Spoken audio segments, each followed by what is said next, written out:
This is the Horse Radio Network. This is episode 471 of the Dressage Radio Show on the Horse Radio Network, brought to you by Kentucky Performance Products and TotalSaddleFit.com. Today we interview a gaited dressage expert, Jenny Ball-Jackson, by special request of an auditor, and Philip and I will take you through the details of First Level Test 3, and we have an interesting training tip about the origins of the dressage letters. This is Reese Koffler-Stanfield from Georgetown, Kentucky. This is Philip Parks from Rockwood, Ontario, and you're listening to the Dressage Radio Show.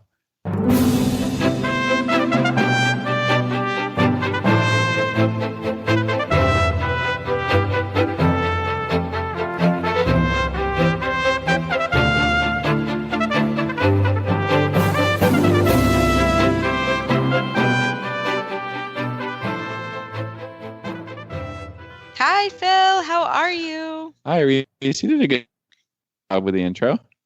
I know, you're we're having professional. Yeah, I'm getting there. But we're having a little trouble with Phil's sound, so I took over the reins. But I'm always happy to hand that back to you next week.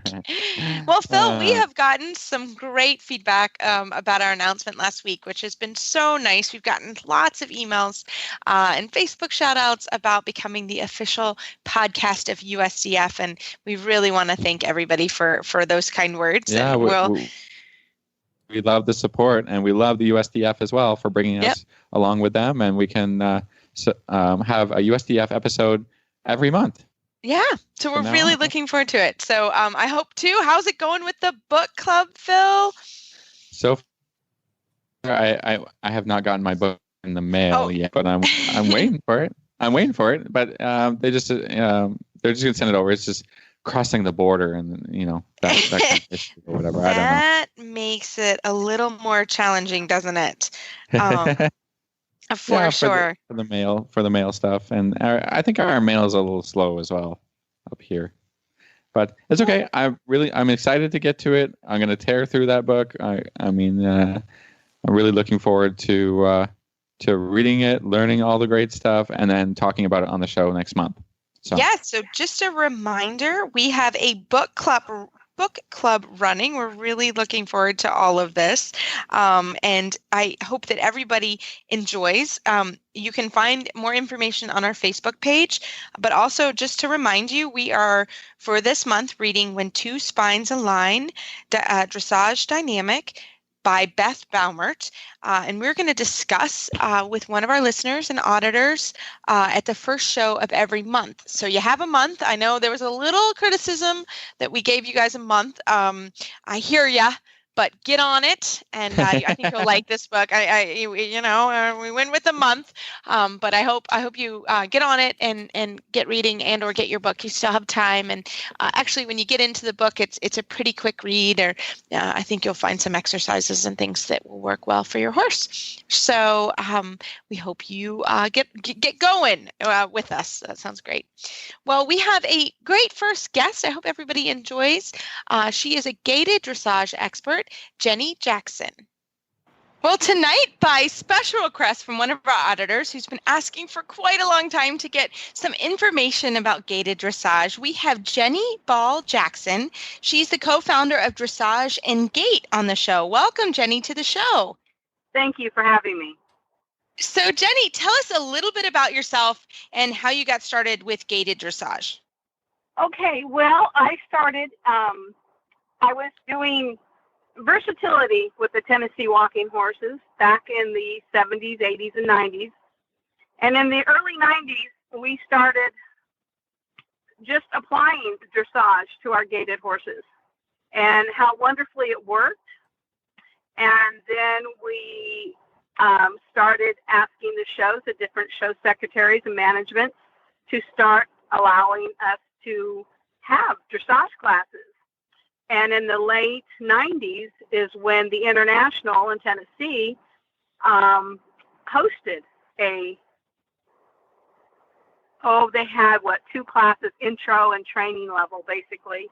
So it was quite an adventure because of the differences and the conflict that we ran into with traditional, what I'll call traditional dressage, which are what I call the trot horses, is they thought we wanted to compete with them. And it was, no, we want to compete with ourselves. It's not that we understand that our horses move hollow in their intermediate gait. So therefore, we don't want our horses to trot. We want to keep our inherited gait, but yet we like the discipline of dressage, and we want to use principles to get our horses in shape, make our horses less hollow. And so with our gaited horses now, when I say gaited horses, I mean all of them. From your Peruvian pastos, your paso finos, walking horses, Icelandic foxtrotters, all those guys that do what we call an intermediate gait. We don't trot. Maybe we can get a little bit more explanation about the gaited horses and about how the intermediate gait differs from a trot. The gaited horse does everything your traditional walk horse, as far as the walk is concerned and the canter is concerned. We want the horse, our gaited horses, to have a traditional walk and canter. So the only thing that is different is the intermediate gait, which is either a broken lateral gait or a broken diagonal gait. So we, on the gaited horses, especially when we're talking about the walking horse in general, we want that overstride to not only be 4 inches, but 6, 7, 8, up to 12 to 15 inches overstride. And that fall foot pattern would be a broken lateral pattern. And a true trot is 2 beat, and a true pace is 2 beat. So a trot is a diagonal pair hitting the ground together, and the pace is the lateral pair hitting the ground together. So what we want to do is we don't want to trot and we don't want to pace. So let's take that arm that swings from the trot to the pace, and let's swing it straight up. And the straight up part would be what we call our intermediate in between. Gait. Okay. Okay. Okay. So is there many competitions? Yeah. Is there many dressage competitions for gaited horses? Like, is this a sport that's growing and you're seeing more and more, people coming along with it? Oh, absolutely. In fact, since the Western dressage was accepted by USEF, it has really grown immensely, because now we get men that say, you know what, I don't want to wear the jog pants or the high boots, but I'll put on a pair of chaps and a cowboy hat. And Right. That's been really a wonderful thing, because we still have the discipline, even if you just changed your attire, basically. It's the same thing. What we're asking the horse to be a good load carrier, and we're asking the rider to become a better load to carry. So we're still keeping the discipline of dressage, but yet we're opening it up with WDDA, Western Dressage Association. And with Western Dressage, when they were accepted with USEF a few years ago, they allowed the gaited horse to come along with them. Producer Jen here. The gaited dressage uses the training scale, just like trot dressage, we'll say it that way, or Western dressage. Everybody uses the training scale. So when you first start working on dressage principles with your gaited horse, what might be, you have Georgette, the trail rider, sitting on her Florida Cracker gaited horse, and all she's ever done is trail ride with him. She's never tried to do any type of training to change the horse's natural balance that he just happens to use because that's what he likes. What might be the first few things that they start to work on? They're going to go in the arena and they're going to start doing some gaited dressage. What might be some things that a typical gaited dressage instructor like yourself would work on with that person? Well, the first thing that we want to introduce to this rider, this particular rider, is usually a snaffle bit. Right. Okay, Only that's a good because That's a start. good start. Yeah. Good start. Mostly because you're going to find most of the riders riding in a curb bit. Because that's just what they're handed when they buy a gaited horse. It's like, ride Charlie in this, and he'll be a good boy, and he'll stay gaiting the rest of his life. Well, that's not a fact. First of all, so what we want to teach the horse, this gaited horse first, is to, when I apply the left leg in his side, he's to move his left hip. Gotcha. Move away with his left hip. Okay. And so then we do both sides. And so once we get that, the pivot on the forehand, and the rider understands it, the horse understands to move away from pressure, and then we get up in the saddle. And then with me on the ground and the rider on the back, we apply that leg, and then I apply my pressure. And you keep the horse, again, just with a little bent to the inside leg, and ask the horse to move away from that inside leg. Mm-hmm. And I know that sounds, oh my gosh, that's what my 4-year-old learns, within 6 months. But these gaited horses do not learn this. And Right, it's very right. sad because remember, they have a curb bit in their mouth, and they weren't ever taught lateral control. All they understand is longitudinal front to back, which and I know that's way, way later. And so they put a curb bit obviously too fast in their mouth, but that's just what these people are taught out there. So I may sound like I'm really grassroots,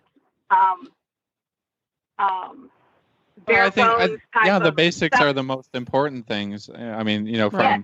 from any dressage perspective, it's really, honing in those basics and making it work for riders and making riders understand and horses understand. And, I think I think all the dressages are the same. All the training is the same. When your basics are good, then you can move forward, and there's other things to do, but they all rely on really simple concepts that you have to be able to do really well in a relaxed environment and on demand. So it sounds to me like, whether it's a gaited horse or a trotting horse or an upside down horse or a backwards horse, I mean, it's all the same principle. Yeah. And there's people out Absolutely. there that are teaching this, and that's really wonderful. It sounds like, you're introducing this to maybe new people or a new area, and I think that's just like Western dressage as it come along. I mean, it's great. It's wonderful, and it can be helpful for all horses. Well, It is. It is a discipline that is for all horses, and it's a springboard into whatever you want to do. If you want to do endurance riding, well, you ride your horse in a hollow frame for 50 miles, you're going to have a sore horse at the end of that trail ride. But if you teach him to round and soften his back, therefore, again, I'm looking for the horse longevity. I'm looking for the horse to last, and not to go lame in his teens. Well, it's fantastic, and I think that's the biggest thing that we can kind of get from your training and from the gaited dressage is it's really dressage for every horse, and that's what we like to hear, and it's phenomenal. So we'd love to thank you for your time today, and if our listeners have any questions, we had some special requests for you to come on the show. So how can they find you online? Well, you can reach me through my website. It's 4beatdressage.com. And I do clinics, 3-4 day clinics all over the United States and in Canada.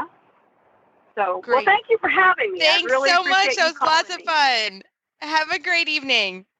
Well, that was fun. We always like to help, if listeners want a question, we will get it answered. So we enjoyed that very much. And so after this commercial break from Kentucky Performance Products, we're going to come back with our series on the highest test of the level. And we're going to talk about the first part of first level test 3. Hi, Glenn the Geek here from the Horse Radio Network, and I'm here with Karen from Kentucky Performance Products with a sensible supplementing tip of the week. Well, Karen, this week we're talking about an article that you wrote actually on your website at kppusa.com called Does Your Horse Need Extra Vitamins? And that's a great question because I don't think people are ever quite sure whether they need vitamins or not. No, and I think a lot of people don't realize that actually their horses do create a certain number of vitamins within their body. So there's some things that they really don't need if they're healthy and they're not stressed. But, vitamins are organic compounds And when they're provided in the proper amounts, they play a major role in the well-being of your horse. So, I mean, they have to have them. There are two basic types of vitamins. There are fat-soluble vitamins and water-soluble vitamins. And the fat-soluble vitamins, and many people may remember this from their biology classes in high school, are A, D, E, and K. And all in the world that means fat-soluble is that they're stored in the body. They're either stored in the liver or they're stored in fatty tissues. Now, it does mean that you have to be a little bit careful with some of those vitamins so that you don't give a horse too many of them. So that's something to keep in mind. Vitamin E in particular is one of the more commonly fed fat-soluble vitamins, but it's very, very hard to feed too much vitamin E. They haven't even really been able to show that it's toxic at all. So that's one of the vitamins that you don't have to worry about too much in a horse. Horses actually do require a certain amount of fat in their diets in order to properly absorb these fat-soluble vitamins in their small intestines. There is a small amount of fat in hays and grasses and most of the grains that we feed, but it is a good idea sometimes to feed a little bit extra fat to your horse. It will help them absorb these fat-soluble vitamins. Believe it or not, horses can synthesize vitamin D from sunlight just like people can.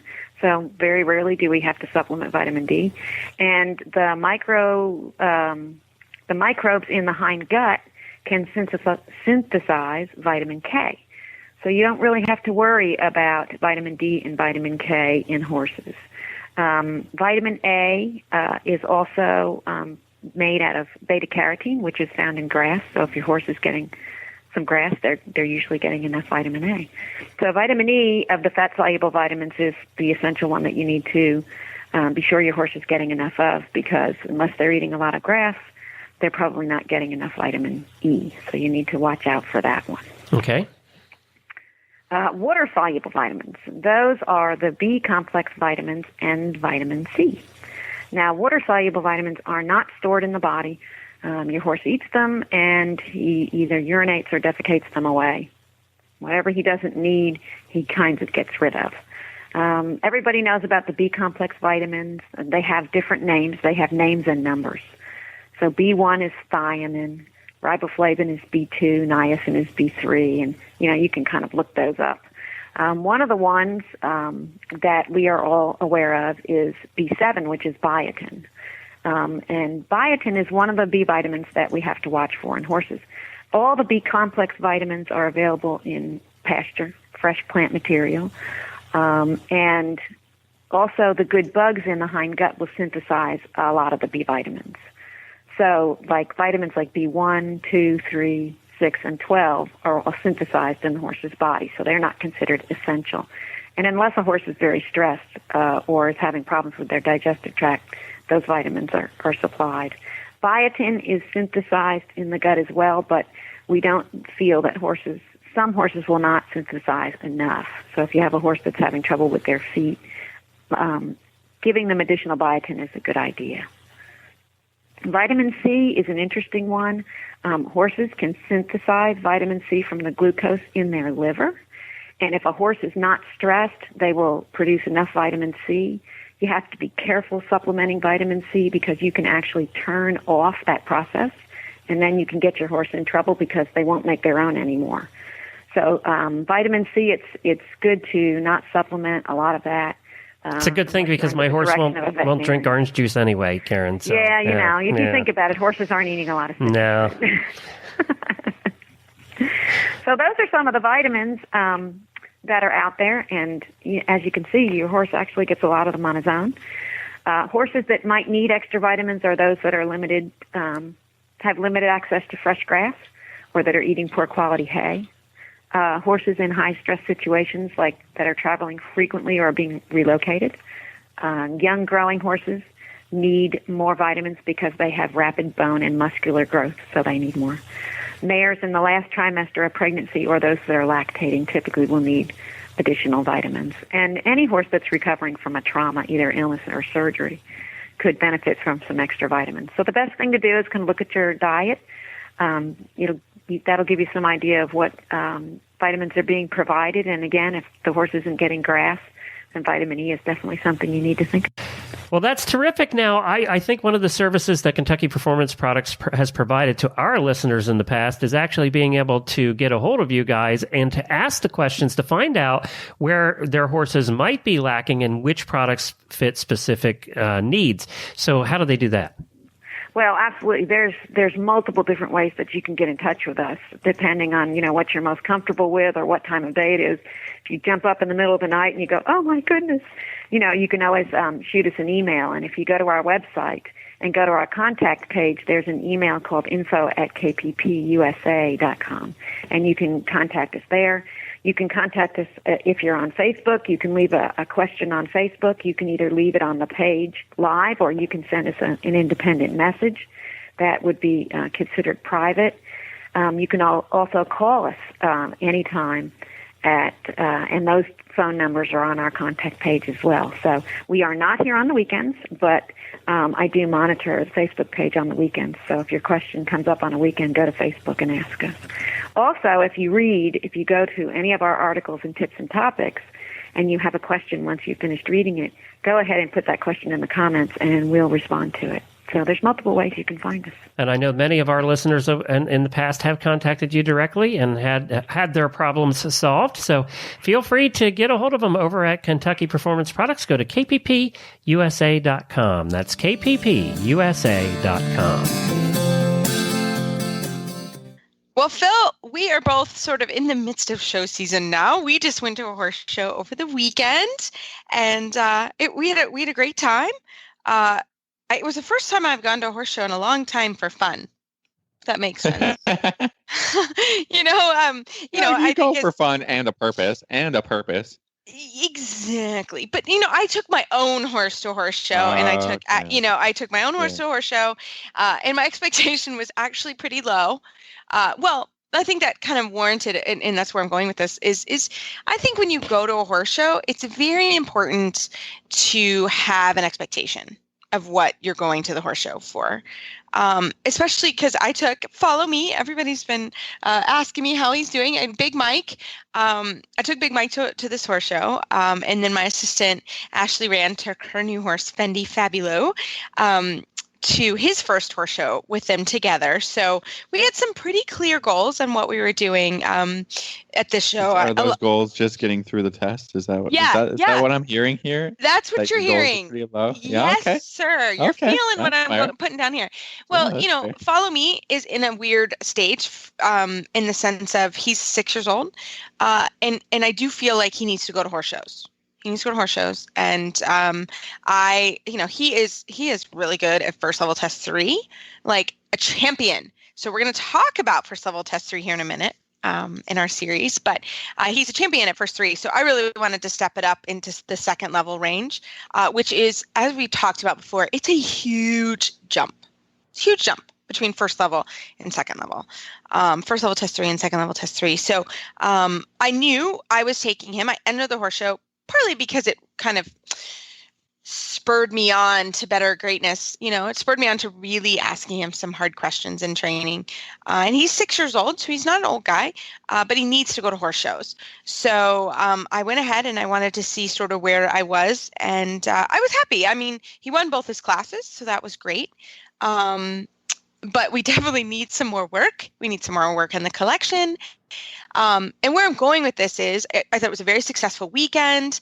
We only had a couple moments where, that movie, I forget what it is, but it's like, squirrel, pay attention. And we did that a few times. It was more, there was a puppy. Well, attention deficit. Attention deficit. We had that a little bit. But, I mean, that's what you get when you show a 6-year-old that doesn't have a lot of show experience.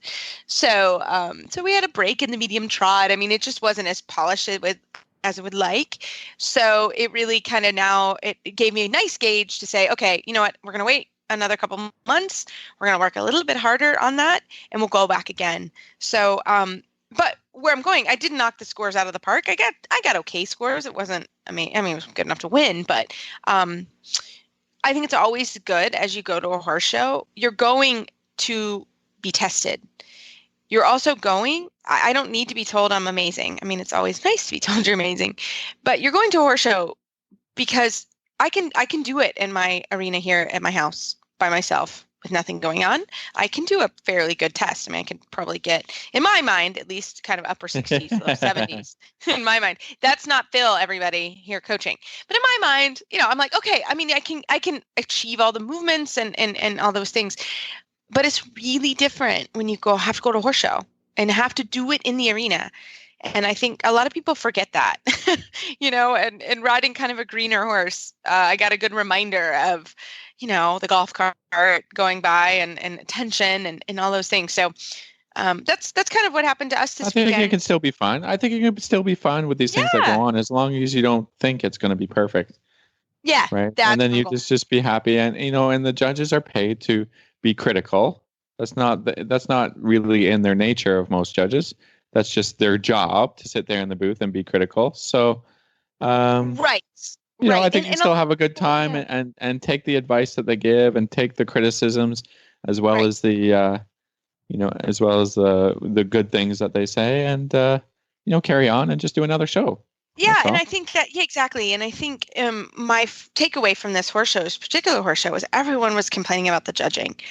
The judge is this and the judge is that. And I will be honest, I had, there were 3 horses. Also, a student of mine went, and 3 of us went. And I felt like if you really sat down and read what the judge was saying, I happen to agree in my particular case. I mean, mine were pretty obvious. You can't have a break and get a good score.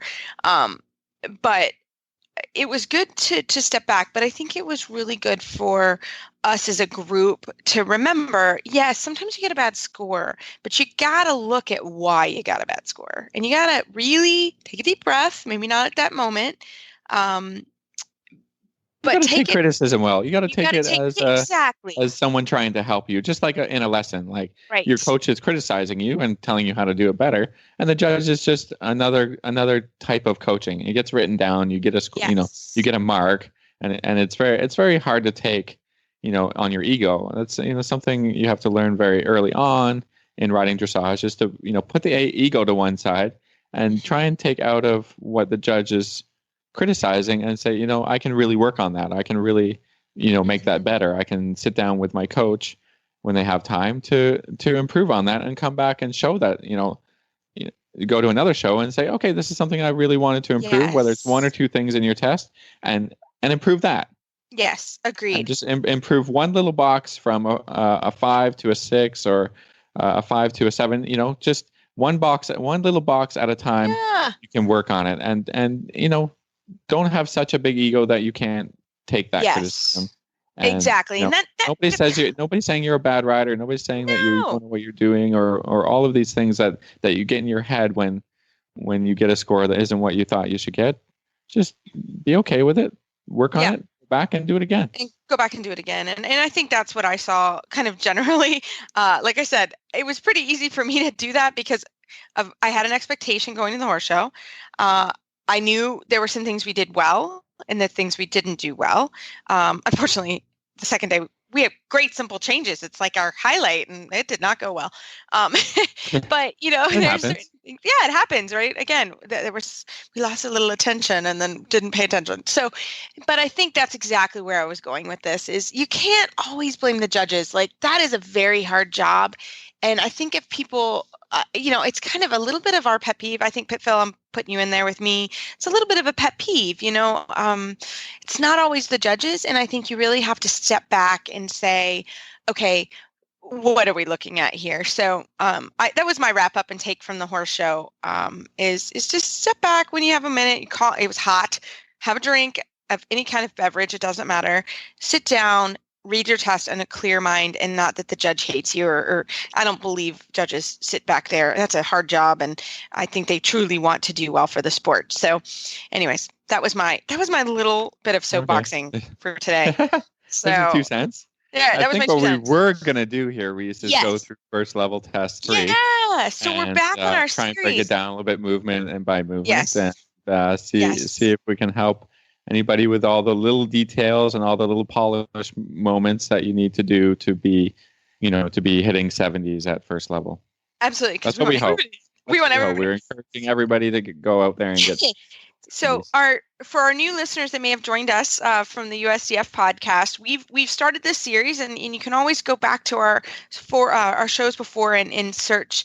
But this was, I think, 2 shows ago. We started talking about how there's a book I found at the Half Price bookstore, How to Ride a Winning Dressage Test, A Judge's Guide to Step-by-Step Improvement by General Jonathan Burton, by General Burton. So it's a great book. It's an old book, but Phil and I really liked it, and kind of spurred us on to thinking. We're sort of adapting it for our own purposes. And so, yeah, we brought up the first level test 3. You know, the tests on the internet have the directives, which we really like, and we like, you know, to talk about those through each movement, and like I said, really help people to really think get about these their qualifying scores and get to regionals. Exactly. All right, so we ready, Phil? So first level test 3, it starts with A, enter working trot, X, halt, salute, proceed, working trot. So I always get the center lines. I like this. But one of the things that I like to think about and tell my students is to make sure you have a plan around the arena, that you don't just go in there and sort of like a balloon, let the air out. You know, go in, have a little bit of a plan as you go through and you're doing this. So, for example, this weekend on Follow Me, I was cantering around. He needed to sort of get in there and move around a little bit and stay in front of my leg. So that was what I did. But so then you want to think. I like to. Yeah. Sorry, I was just going to say, at first level, I like to do, trot up and make a halt and trot out. I might be able to do that twice before the judge rings the bell. I think that's really, for me, a really good idea, because that's how the test starts. So I do it once or twice before I actually go in. The horse is used to doing it. That helps to settle the nerves a little bit. And then we can just, the bell rings, and I just, I'll be doing it the second or the third time already. So no problem. Down the center line. Down the center line. Salute. Immobility is so important. People are so keen to start their test that they halt, they barely salute, and then they're off again. I think that's sort of a mistake, because it sets sort of a nervous tone for the horses. Well, and that's true. And I think, you want to make sure that your horse is sharp, is going to trot. In first level test 3, you have to trot halt and trot out. You can no longer walk into the halt in first level. And also, as it stands right now, you can either post or sit all of the trot movements. So you want to make sure the horse is in front of your aids and is obedient, that you have a nice straight center line, which is actually a little bit tricky. And then you want to make sure that the horse stays straight as you make your turn to the left. So Phil, it's track left, H, X, F, change rein, lengthen, stride, and trot, and F, working trot. Yeah, I think one of the biggest mistakes that I see people as they practice this test, and then as they ride it in the arena, is that don't get their lengthened strides soon enough. So you got to be, if it says H, X, F, change rein, lengthen, stride, at H, you got to be lengthening. At F, you got to be shortening. Yeah. And the transition. We see a little bit too much of a crescendo effect. And I think we talked about that in a different interview, but sort of like X, you have 3 strides of your beautiful lengthened trot, and then it kind of peters out. So, somebody's building towards the beautiful strides and then sort of petering out as you get to F. Really, what you want to be doing is showing your transition at H and a different transition at F. Really, right. the same. Each stride of the lengthening is the same. So, for top marks, that's what you want to do. Yeah, exactly. By the time you get to first level test 3, that's what you should be doing. In first level test 1, for your first lengthening, that you're doing in a ring or whatever, a little bit of that crescendo is sort of fine. But here you want to see, turn the corner, out of the corner, boom, go. And then, go, refresh actually on the second quarter line. So you're not just sort of slowing down as you approach the wall. And then you get the wall and you shorten that stride, and the horse is in good balance. That you didn't pull the reins too hard and stop the horse's energy, but you kind of gather it up and create a little bit the first ideas of collection. Then you will get top marks, promise. Yeah, I love it. So then this is where I think this test gets tricky, and I think you really need to train this movement, because you're going to come around the short side, and from K to X, you leg yield right, and X to H, you leg yield left. So one of the things that I see is that you need to be ready to leg yield, not preparing to leg yield at K. You need to be ready to be going sideways, or even for me, going a step sideways already before you hit the marker. Because if you don't, you're going to end up halfway down the long side and then really have to go to the side. Nowhere near X. Yeah, we see that. Nowhere near X. Nowhere near X. The judge is sitting right there so they can see all of it. So that is bad. So you need to make sure. I actually tell riders to, cut the corner, actually. Not ride that corner too deep. Have your outside bend established in the corner. Yes, absolutely. And not wait. Normally the judge, unless it's really egregious, really obvious, but cheat in the corner, cut it out a little bit, have your outside bend established. A little, but have your outside bend established, and then, before you get to, like you said, Reese, before you get to letter, give that horse a real strong aid, because it's all horses, they like to be magnetized into the wall, into the nice kickboards that what they're used to, right? Or the little white fence. The hardest step to make in leg yield here is the first step. Yes, absolutely. Yeah. You'll find you get one or two steps, you get away from the wall a little bit, the horse is a little bit like, oh, okay, and then you'll make it to X, no problem. But if you're a little late with this, or you're not strong enough with that outside leg, or even a little tap with the outside to say, get away from the wall, and then you'll, like, as soon as you're away from the wall, magnetism breaks, and now you're moving sideways. So that's my little tip there. Prepare your outside bend early. Don't too deep in the corner, and leg yield, like strong aid, get them off the wall. Get them off the wall, and make sure here. I mean, I think the rider position in the leg yield is really important. And again, the judge is right in front of you, so you need to have your weight in your outside seat bone, which in this case is the right, because you are leg yielding to the right. And then at X, you need to change the horse's positioning. And again, don't go past X, because that also, so the stride before X is when you want to think, I'm going to push them straight, I'm going to change the bend, and then I'm going to go to the left. Okay, so Phil, we've just finished the leg yield. And so movement 5 is C, circle right 20 meters in rising trot, allowing the horse to stretch forward and downward. Before C, shorten the reins, C, working trot. Our favorite stretch circle is back. Well, we've had a couple of episodes where we've talked about this, and this is a very important movement, coefficient of 2. So we're looking for maximum stretch. That's basically, judges are not happy, not going to give you an 8 or a 9 unless that horse's nose is in front of the vertical and down towards the ground. It's true. Every horse does this a little bit differently, but I really prepare the horse by encouraging a little bit of bend in the corner, a little bit of bend coming up to the circle, so they're connected to my outside rein, so that when I give the outside rein, they actually go down and towards it. I think that's a really, inside leg to outside rein, really important concept, and it really can help you here in this stretch. Yes. So we don't want to see, be careful for overbending, because then you're just causing a little bit loss of balance when the nose is too far to the inside. Just practice.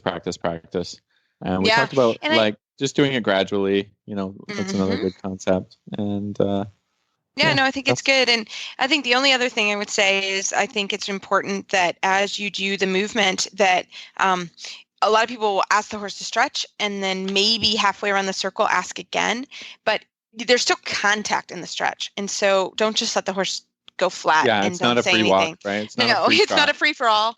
Yeah, exactly. You need to still have contact, and you need to be suppling and doing those things. So I love it. Okay, so then we go to our circle right 10 meters.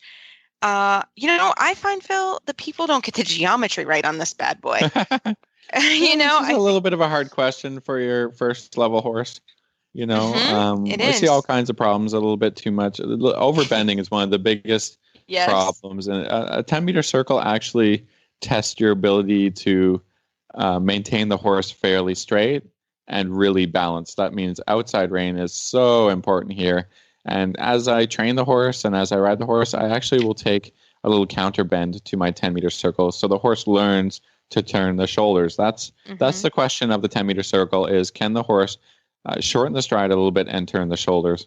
But, when we see riders riding this the first time or training this, they think, okay, 10-meter circle, it's more bend, like lots and lots of bend, right? Mm-hmm. And they end up cranking on the inside rein, and the horse's outside shoulder falls out, and we get a lot of different iterations of what happens at that point. So, think of reducing the bend from a 20-meter circle and getting the shoulder around a little bit more. And then you're getting, the idea and the concept of a small circle better. And then you reintroduce the bend back in. What you're really trying to do is keep the bend through the horse's body. Like increase the small circle increases the bend from wither to tail and reduces it from wither to ears. If you think about that, you'll do a better job. Good one, Phil. No, it's true. And just remember the geometry too, right? Yeah. There is 12 across, meters. Yeah. There's 12 meters between the markers. So you need to go halfway between, or just a little bit shy of halfway between is 5 meters. So check your geometry on that. I think that's super important as you go through. If you cross the center line, that's where the judge is sitting. So they're going to know that more than more than anything else. Absolutely. Yeah, so you have to be careful there. When you start it, look at the center line, and when you're halfway done, look back at the wall. Yeah, that's true. And you're halfway between R and M and R and B.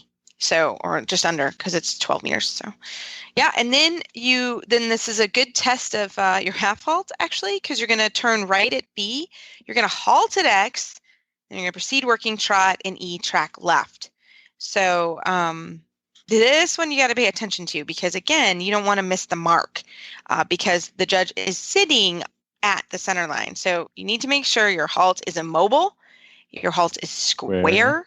Yeah. You have to make sure that is actually a square turn as you go. It's not a round turn, it's a square turn. So if we talk about the outside rein again here, if your horse is over bending, he's going to blow the turn for sure. Reduce the bend, or when you're training, take a little outside bend. You got to be able to get those shoulders around so that by the quarter line, basically, you're straight, and by the center line, you're halted. Straight and square. And so this takes some practice, because the horses go, they make the turn, they fall on their forehand, and then you have to halt. And if you ride a big giraffe like I do, you've got to really have them paying attention to that movement. I got to brag a little bit because I got an 8 on this, like my last show 2 weeks ago. Oh, Phil's perfect. I'm just kidding. Well, 8 is not perfect, but that's pretty good. Pretty good. I was pretty good on this one. But it's good training, right? I mean, that tells you, every halt you train, you should train square anyways. And so, it's a good thing. That's excellent. Good job, Phil. I don't mean to be teasing you. All right. So then you're going to turn left, and V, you're going to do a circle left 10 meters. Same thing applies to the left as it does the right. I would just say be careful to not overbend. I would say probably 80 or 90% of my riders have left rein overbending disease. Because most of the horses are hollow to the left. So riders pull a little bit more because it feels like the horse is bending more. Well, actually, the horse's hind legs are going to, their outside hind legs is going to fall out more just by the definition of the hollow. That's not all the time, but left rein disease is pervasive. So you have to be careful. You've got that outside rein. Yeah, it's out there. Don't catch that. Yeah. And again, you visualize and you know your marks, because you don't want to lose points. It drives me crazy when people lose point on geometry. Don't lose points on your geometry, because it's already hard enough. You don't want to be doing that.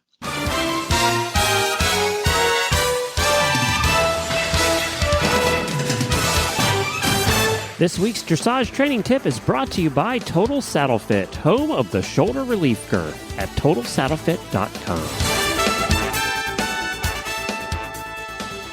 Well, Phil, we've got a great Total Saddle Fit tip of the week, but we wanted to start talking about the shoulder relief synthetic girth. This is such a good girth for this time of the year, don't you think? I think so. It's hot now here in Canada, so we're seeing a lot of sweaty horses, which can be a problem, because then the leather tack needs so much more attention. Synthetic is the way to go in this weather, I think. It has all the same properties of the fit of a shoulder relief girth, just in a synthetic version. I think that's awesome. Yeah, it's great. And we all know I like to hose girths. So this one, Justin doesn't get mad at me that I tell him I hose it. So you can hose this one. It's great. We use it all the time, and it's a really good girth. And the price point is a big advantage too. So I think it's good that you can get a shoulder relief girth in all the different price points, and everybody can get one. All the horses can have one. Yep, I love it. I love it. Well, Phil, I was cleaning my files and I found the coolest thing. I kept it, obviously, because it is from 2005. That's how deep I was in my files. But I kept it. So it's actually the story behind the dressage letters, 2 possible explanations, and it's from Euro Dressage. So take it away, Phil. Well, it's a little history lesson here and maybe an explanation. So this little article says that the letters were not used until international competitions began with the Olympics in the 1900s. The first competition in 1912 did not have letters.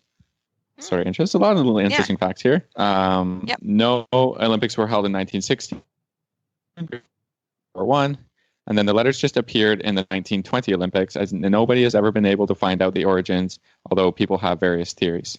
The first theory is that the letters were the first letters of the names of cities conquered by the Romans.